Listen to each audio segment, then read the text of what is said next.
the origin of me being Chief Evangelist at Gainsight is kind of a revealing story. I think I was Chief Customer Officer for about 3.5 years. And I realized that we were growing to a point where I was not the best person, even in our own company, to do the operational role that was being required.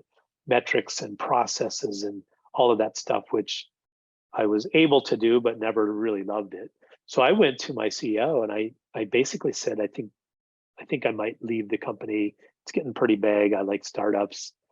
And Nick, to his credit, he said to me, he said, well, that's okay if you want to step out of that role. I think we have other people who can step into it, but I don't want you to leave the company. And then he said these words, which I think are a description of a chief evangelist, and at the time, a very high compliment to me. He said, I've noticed that every time you talk to a prospect or a customer, the value of our stock goes up. So why don't you do that more often? And that was the end of our conversation about what it meant to be chief evangelist.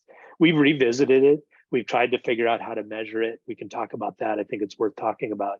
But at the end of the day, it always boiled down to that. Just get out there and be in front of the curve with regard to what's happening in customer success, why it's important, how to get started doing it, how it's changed, et cetera, et cetera, et cetera, with a little bit of operational rigor thrown in there, but that's not where I'm really the most valuable person to talk about that, because I haven't been in that operational role for a while. But if you can find the right CEO who just says, go talk to customers and prospects a lot, that's a great job description.